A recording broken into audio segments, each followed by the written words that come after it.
Hey y'all! What's up, y'all? How y'all doing? Welcome back. I like this frame is so little. Welcome back. Yeah, come on, little bit. Yeah, I'm like, okay. There we go. How y'all doing? Like we promised, Mondays. And then Train Coco After Dark, Saturdays. So what's up? So, a lot of y'all commented on our last video and really wanted the 5 valid concerns about raising children in Colorado. So we're going to do that one first. We're still undecided on the story time just because we feel like there could be some legal things that could come back to haunt us. But we will let y'all know when we get the chance to do the story time, we will. Well, we will. I feel like once we get past it all, then Right. once whatever's said and done is done, then I can come back. We'll come back and tell you guys what's up. So Right. yeah. Also, if you see a glare, we see a glare. We don't know if you see a glare. We did the best that we could, but we trying to get the content out to y'all. So it is what it is. But we're going to go ahead and jump right in. This is the 5 valid concerns about raising children, about raising Black children in Colorado. So you want to start on the first point, babe? Yeah, so the first point is the mental impact of growing up in all white spaces. So Yeah. I feel like that has taken a toll on our kids for sure. I think that it's kind of culture shock for sure. I believe that, when they got here, we were in Aurora, which was okay, which was good. It was diverse, but of course, doing like any parent probably would. We wanted to, just always think about our kids first and move and get them to a better school district. I'm not saying that Aurora wasn't good, but we just wanted better area, better school district. And then at the time, it worked out logistically for us because it was closer to her job. So we moved, and then that's when I felt like everything just kind of went. I mean, like, boom, like it blew up. I really felt bad as a parent. And I'm going to be honest, in Aurora, it was better. It was. And there was more Black children, but there wasn't still, I still don't feel like it's what they were used to coming from the South. Yeah. So I'm going to be honest about that. But it was still more culture. Like there was more Latin, Hispanic children, more Black more children. Diversity. It was a lot more, right. Yeah, you're right. A lot more culture. Yeah. I don't feel like they had that social pressure of like, I really don't fit. And that is something that I really struggle with, especially with our oldest daughter, because me and Trey, we grew up, most of our teachers was Black. Every person, every one of them. Yeah, and the white teachers that came to our school, they came because they was probably getting some type of kickback. Yeah, or that. Yeah. One or the other. Or they grew up in the area and just really genuinely wanted to help. Right. And they knew the struggles of the area. Right, exactly. So we never really dealt with that. We didn't deal with the all white spaces thing. When we went to school in A-Leaf, because we from Southwest A-Leaf, Texas, there was mostly Black kids, with Hispanic and then Asian. And then when we went to school, in the school that we graduated from, there was like white kids, but it still, we weren't, it was diverse. It was diverse. So hearing directly from my daughter's mouth that like, I'm struggling because I don't fit in with these people, and, and not even saying like, even from her own mouth, she was kind of like, some of the people, I don't feel like they're discriminated against me, but I feel like they don't really know how to deal with me because they never been around other Black kids, Exactly. So that was the struggle, or whatever. And our daughter, she was for real for like the first 3 weeks of school. She was crying every single morning. And every single day when she got home in the car, she was breaking down crying. She hated going to school. She hated it. Yeah. She really just felt like she literally said, like, I am alone. I'm an outcast. And I definitely could understand, because even when we went and was picking her up, and then like, I didn't see Black kids at all. Like, there was 30 in the whole school. Yeah, when she told me the number, I was like 30 out of a whole 6th, 7th, and 8th grade. I mean, and this middle school is huge, y'all. Like, it looked like a high school. It looked like a high school. So it's like, I could understand that. Like, she's like, they can't really relate to me. I can't relate to them for damn sure. You know what I mean? So yeah, I think that that was a tricky part for sure. Like getting out here, because it was like, dang, I wanted to make sure the kids had a good school, and this is in a good area, you know what I mean? But then on the other side, it was like, but she was just suffering. Like, she was. And then I think, too, one huge thing that was brought to my attention was like, I really started to realize that she was starting to feel not only indifferent, but less than. And that was a big problem for me. And the last straw was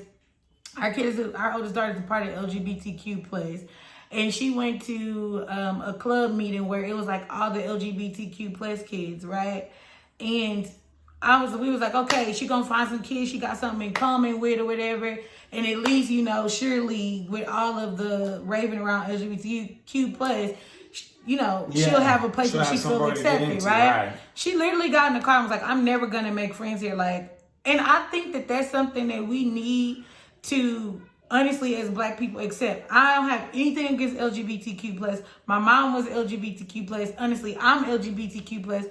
My daughter is LGBTQ+. I could go on and on and on. But one thing that we cannot deny is it's easier to be LGBTQ+ right now than it is to be Black. Basically. Like, the LGBTQ+ community has made more progress than the Black community has made in the whole amount of time that we've been I think we need to in be this honest country about that. I think that's what we need to start at and realize, like, it ain't always them against us or us against them. I just think that it's acknowledging where the progress has been and where we have come and things like that. Like, I think it's putting it out on the table and dealing with that part of it first. Right. And honestly, like, she's a kid, so she doesn't know anything about, like, these political, like, conversations that we're having. And these, in her kitty words, is like, Mom, it doesn't matter that I have this in common with them. I don't look like them. Yeah. Like, and my daughter, our oldest daughter, she's like an alternative type of, you know, Black girl. Like, she kind of like punkish, you know, she dressed kind of like punkish or Afro punk, like 90s. Yeah, like 90s, very, very. Yeah, like if she was in a Black school, she would be the shit. Like, people would love her. She wears the bucket hat. Yeah. And the crop tops, but with the really, like, baggy jeans. Yeah, she don't her TLC shit. I be like, okay, Mama, working. She loves TLC. That's where she says she gets her inspiration from, is TLC. Yeah, 90s R&B, and then just the 90s era. She love Aaliyah, Missy Elliott. Yeah, she always tells me that we had the best music and best fashion. She felt like that era was like the best of both. So yeah, she different. You gonna know when you meet her, like, or if you've ever seen her, like, you gonna know right off the bat, oh, this child's special. Like, she on some different shit. But so even she, you know, she's not gonna verbalize it the way we did, but she verbalized quite upfront, like, nothing that I can do outside of being Black that could get them to be able to understand me is gonna matter because I'm still Black. Because I'm still Black. So anyways, that's number one. What's the second thing? So the second thing is lack of diversity. Yeah. So I think I guess we kind of touched on that, right? Yeah. I mean, I guess we could say so. I guess we can say the ignorance around racism. Yeah. Well, to touch on the lack of diversity thing, I think the reason why that's a big problem is because, number one, being around other cultures and other types of people really make children be more tolerant towards other people. Yeah. And that's important just to make a good person. I feel like so too, because you gotta have you can't go out one sided. I feel like you have to understand that people are different. Yeah, you know, so yeah, you're right, definitely. Like, to have those different experiences, like, because even in growing up in the hood, like, even for us, we still had the diversity. Yeah, because we had Mexican friends, Asian friends, Indian friends. We had the whole thing, like, every color, every ethnicity, everything. Like, even foreigners, because foreigners was moving, like, even foreigners, we had people that was, like, you know, that moved from there and did, like, things like that. So, yeah, we had everything, and that's right. As you're going through that, you can start to see, oh, this person don't think like this and this person don't think like that. But it's important because if you sheltered your whole life, then you come out and assume that your way of thinking or the way that you think things is just right. And then it gets hard to accept other ways of doing things. Yeah. It's like, oh, you know, that's why it's like, oh, I feel like this way. But it's like you grew up on a farm somewhere or something like that. I'm not just single out part, but I'm saying, you know, sheltered stuff. You get out and go somewhere else, and then you like having a hard time. It's a great big world. Yeah, you know, you're like, oh, there's other people. So yeah, I think that's important for any child. Right, agree. And I think the reason why it's such a big issue here is because because there isn't a lot of diversity. No matter where you Yes. take your kid, you're going to be dealing with that. And like we've said before, we really wouldn't want our kids to go to just an all black school. We don't want them to go to all white school or anything, because only experiencing one type of person or people or group of people or whatever leads to you only being able to think in one direction, Right, you know? And yeah. I'm not, I'm not saying that if this is something that you do that is necessarily bad, but I'm saying that it's going to make it harder for your child to open up their mind around the fact that everybody doesn't live like me. Everybody's not going to agree with me. Everybody, you know what I'm saying? Like, besides the basic moral system, like, people are different religions. They're different ethnicities. They have different racial backgrounds. They eat different things. They believe different things. And, like, you got different morals. Yeah. I mean, different stuff, so. And it's important. That's really important to us anyway. It's growth. I feel like that should be for any kid, because I think that, like I said, it's important. I mean, you have to understand how to adapt for one, but you got to understand, like, there's always going to be something different from the thing that it is, and it gets you to start thinking not so one-track minded. It gets you to thinking differently and outside the box, and you know what I mean? It's important for a kid's growth. I agree. Even some adults is like, y'all need to. Well, no, some adults make you realize this the type of environment you grew up in, because you can only think one type of way. Exactly. So yeah. Yeah, I think that was like a diversity. The third thing I guess we could say is the ignorance around racism here. Yeah. Agreed. And the avoidance, we feel like oh my God. I feel like it's a whole thing out here. Like, the ignorance around racism is literally raising the children. Yeah. So some of these kids like that my daughter has come in contact with that weren't black children. Well, a lot of them weren't black children. It's like, some of them, they're not racist, and you can tell that their parents aren't racist, but they don't know how to deal with other races of people, because they don't talk about race. They kind of try to sweep it under the rug. They do. They don't really face the social issues, social injustice, social justice issues like they should in regards to race. So what happens is, on one hand, you got a bunch of, kids that aren't kids of color that are basically riding the backs of white privilege without even knowing, and then also getting comfortable in that place. And then on the other hand, you got all of these these kids of color becoming very passive, because they're just trying to fit into the system. And they're losing themselves. They're dissolving their blackness. Yeah, that's exactly what are the two? I think when you dissolve into something, it's absolving, I think. But either way, whatever, y'all get it. Yeah, I think. But yeah, they're slow. They're shrinking, is what it is. Exactly. That's what it is. They're shrinking into that. I mean, like, I have a friend that she didn't put her kid in public school. They go to a school, a private school, but even her daughter was an Afro, beautiful little black girl, and she was, struggling with that too, like wanting to dye her hair blonde and straighten her hair because she wore an Afro, just stuff to try to fit in, like maybe if I change my appearance or things like that. Like, that people will accept me. Yeah, to me, that is something very dangerous for a black child.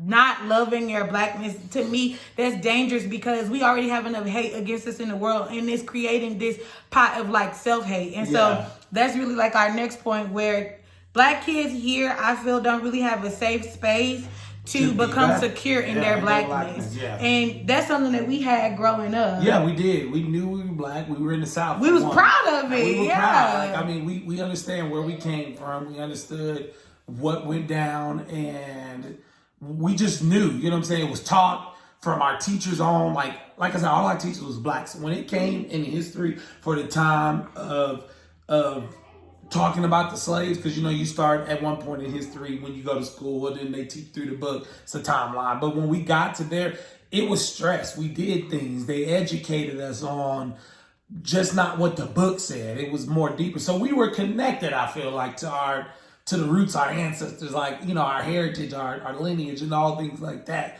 So it was easier for us to understand, we black and we proud, you know what I mean? Yeah, you couldn't move us. But when that's removed, then they just go with what they feel like, And if it's all white spaces or all whatever, then they start to. They just try to fit into that. They just try to fit into that. They try to, mold themselves to that image. And it's like, yeah, you're right. That's a very dangerous place for a black kid. And like with our daughter, she is not even the type of kid to try to fit in at all. And she never tried to change like her image or anything. But just like she started making irrational ass decisions around like just trying to fit in. And like when she told us. Yeah, like, and she was honest. She was like, I can't do this like mentally because I see myself doing things that I would never do because I'm trying to fit in because I'm so afraid of being an outcast. And like we have children that are mentally capable and have the emotional intelligence to tell us that because we have created that environment. But I'm just being real. Not every parent, not even just black parents, but not every parent has the time to put, it's unfortunate, but the way that our country is created is people are workhorses. And so a lot of people don't even spend enough time with their kids to create a culture of, hey, there is an out, and I had to really kind of tell a couple of my family members when we withdrew her from school, and they was like, well, you shouldn't have withdrew her, and what you gonna do about school? And they was really scared of the homeschooling thing that, listen, this is my child, and she said that she can't mentally do it anymore. And like the thought process around, well, she gonna have to deal with white people later on in life, and she will, but at 12 years old, she has the right to say, I can't do this. I'm not gonna push her past what she can't do. We can just go back to the drawing board, create a place where she can be secure until she gets to that emotional intelligence and get some practice into place so when she goes back into the world, she's ready for that. Exactly. But I think like that whole thing, it's a thing in itself too. It's a thing in itself. The strong black person or the strong black woman. That's bullshit. Like, as their parents,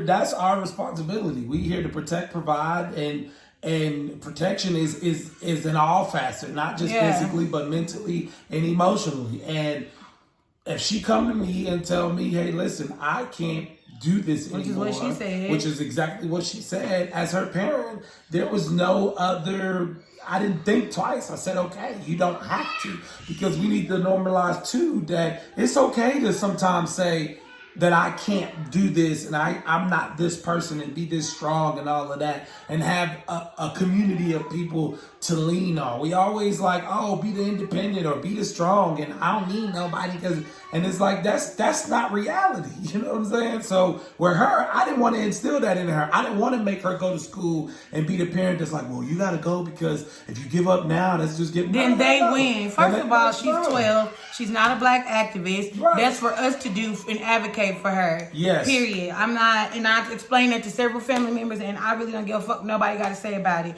I'm going to protect my child, period. She's 12 years old. And she deserves to have the same safe space that little Sally deserves to have. And I'm not, for me, I'm promoting self-love, healing, and an actual... And correct coping skills. Right, you know what I mean? So that's my thing. I just want to make sure that I'm putting those standards in her. So that when she grow up and become an adult and really can understand, because she can understand now, but really when we get to our age and she can understand trauma and the impact that it can have on her life and emotional intelligence and all of those things, it'll come full scope for her and she can be a lot more equipped than people from our generation that didn't have that had to work through that as adults. You know what I mean? And that's why we got dysfunctional households right now, because y'all pushing people past their mental capacity and abilities. Exactly. So that's another subject. I'm always going to protect our kids, like no matter what it is, because it's our responsibility. Like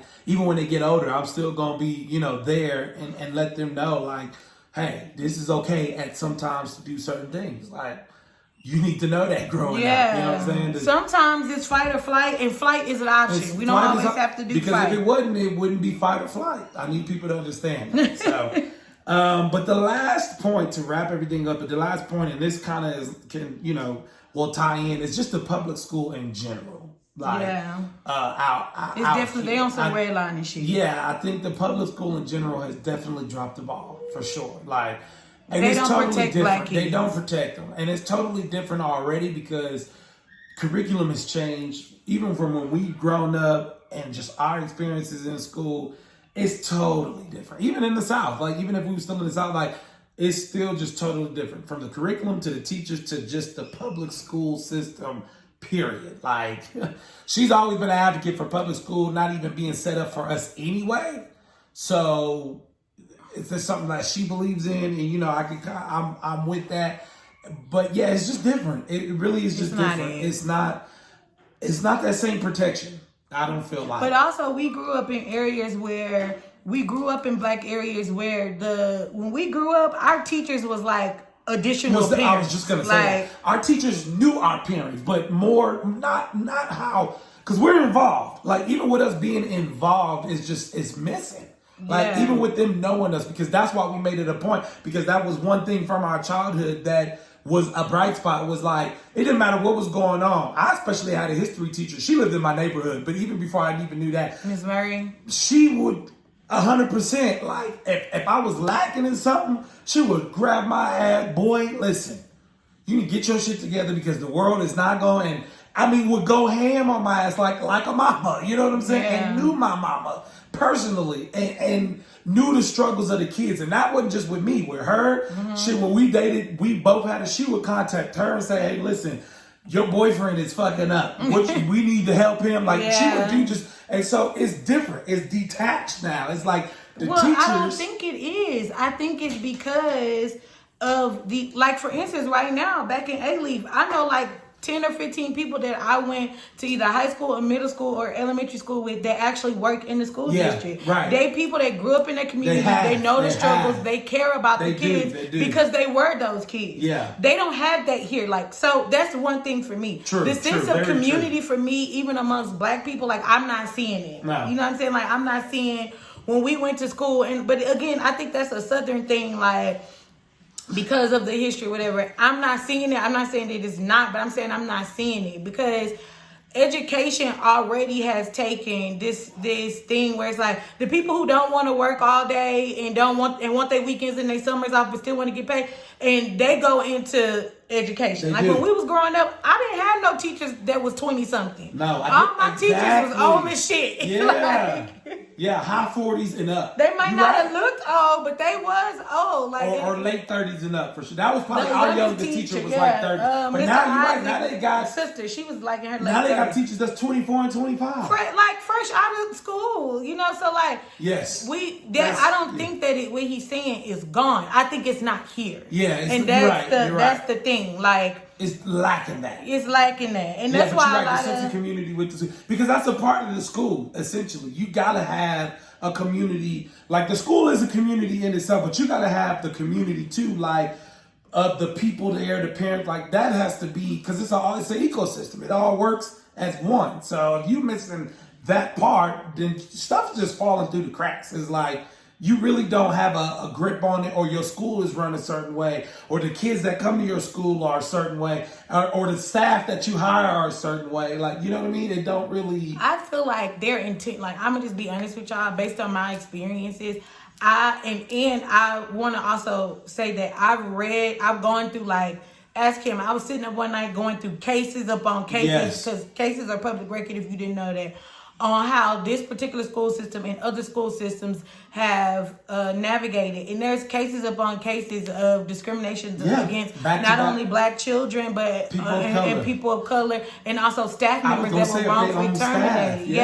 And I think they're intentionally pushing black people and people of color out of the school district. And that's why it has remained predominantly white all of this time. Because it's one thing, too, to have no lack of diversity or just, you know, nothing there. But we know someone that is a person of color that works in the school district that removed their kid from the school district. That speaks volumes to me. So that lets you know right there is something. Well, he's black. And he's black. That's what I said. You know, that lets you know right there. It's like you are, and not a teacher. I won't even go further, but I was just like someone that, you know, has a prominent, you know, status in the school district that removed their own kid from their school district that works in that school. That right there was just like, we can't, you know what I'm saying? How do you argue with that? Number one, he feeling the same way that we feel, and number two, he knows something we don't know. Exactly. And he's seeing it because he's there. So that's scary. Yeah, that's scary. So for me, it's a no-brainer. it's a no-brainer when my kid comes to me and says something like this, or something happens this traumatic to them. It's literally a no-brainer. It's the easiest decision for me to remove them from the situation. Once I felt like she wasn't safe, I'm being honest with y'all, I literally felt like my kid was not physically safe. No, and I felt that if the right adult wasn't present, that something could happen to her and nobody would do shit. Basically. And that's why I was like, no. Yeah, it's time to come home. No, like it's time to bring I'm me gonna in. protect my kids at all costs. It's a no-brainer on all of that shit. Like, I'm gonna make sure whether I gotta teach them or not. You know what I'm saying? I don't mind. Yeah, I would rather them. I'm gonna be honest with y'all. I am actually one of those parents that's like, I would rather, because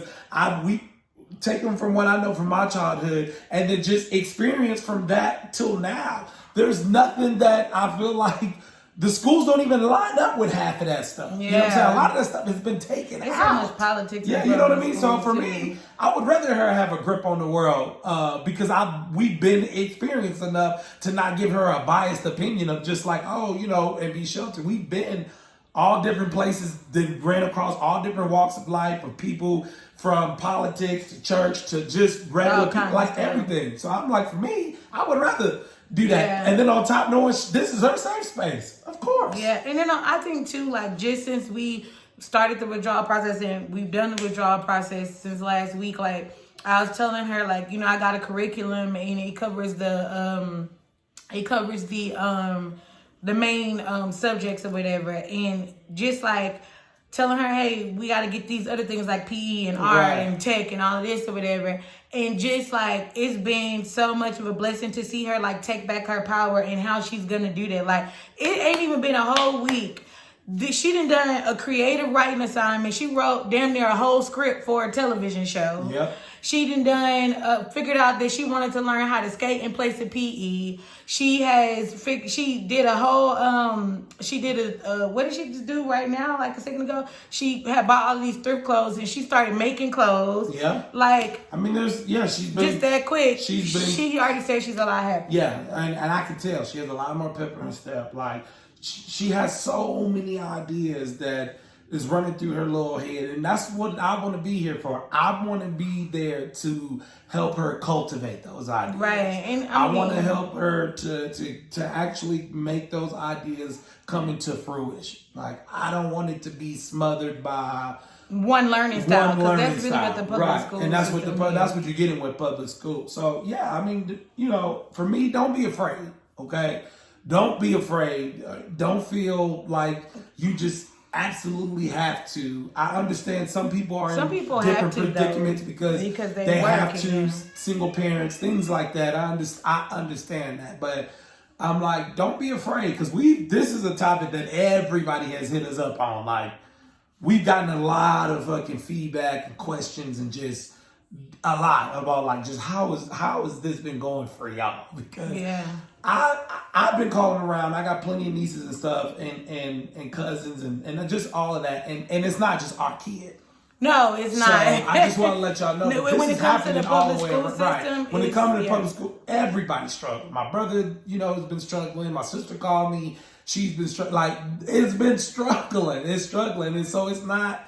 It's a relief that it's not just us, but then it's also it's like, dang. So now it's a problem. So don't be afraid. Don't be afraid. Just don't be afraid. That's all I can really say as far as advice on that. So anyways, we digress. Yes. The last thing is going to the subject of community. Like, I don't only feel like that's missing in public school systems. I feel like the community, like the village aspect, is also really, really missing here. I feel like, you know, we helicopter parents. We don't like let people watch our kids and stuff like that.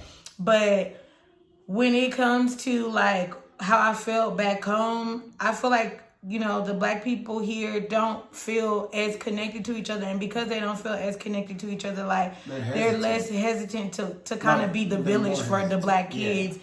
And that has been a struggle too. So it's kind of like the same as we saying like we can't. Yeah. We've having a hard time connecting with other black families. But, you know, like somebody really went off on you got something else to say, right? No. We about to close this video, but somebody like really went off on us about what we said about the black 5 valid people from concerns here. of the black people from here. And they called us country ass bumpkins that we can go back. So the first thing I want to say about that is please don't come for us. If you watch the repertoire videos, you know we will go off. Yeah. So don't do that. Number 2, don't get mad at us because our experience is different from another. We've said from the beginning of time that this channel is all about our experiences. And the people who watch us are not people from here. They're people who came here and they want to know what it's like coming here from another place. Yeah. And that's what we're talking about. Yeah. Number 3, nobody was disrespecting you or even talking about, they say something about learning history before you say something. We did. We already did. We already had. But the history that took place in, like he was like, this neighborhood was this neighborhood before. That's all fine and dandy, but the amount of gentrification that's taken place in Denver has totally changed that. And now these current neighborhoods that we living in are the neighborhoods that people want to know about. Yeah. So with that being you have your own said, experience, you start your own YouTube channel. Like, and we not you know what I'm saying? But for and us, calling us evil, yeah, you know what I'm because saying? we use crystals, Yeah. have several seats. And I'm gonna just say this right here. Listen, we understand if you had a separate experience from us, that's fine. But respectfully, don't fuck with me in these comments. Basically.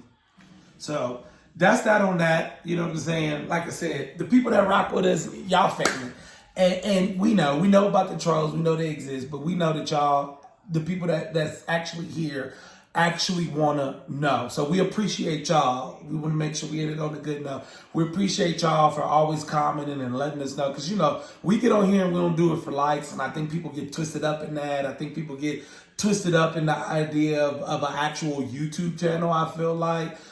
Because, you know, people get on camera and then they totally different. But us, we don't give a damn. We not doing that. We never got on here for that. That was never an end goal, is to get monetized and things like that. And y'all know that has been rocking with us for a while. So we do appreciate y'all. We do want to end this on a good note. We do appreciate y'all. So also, let us know if y'all want to see us document our homeschool experience. yes, because for anybody else because that's another thing people have actually been asking about homeschooling. So we'll let us know if y'all want to see that, so it can give y'all encouragement and whatever else. You know, it's going to be, you know, if y'all want to follow along, let us know down in the comments. Because it's not just like withdraw my kid. There's a whole fucking process to withdrawing your child. There's a lot of information that she found out that I didn't know. Public school. Yes. I was like, but these are my kids though. Like, why do I need to tell you? Right. I'm going to do what I want to do with mine. But apparently I'm not. Right. Oh my God. I was like, for real?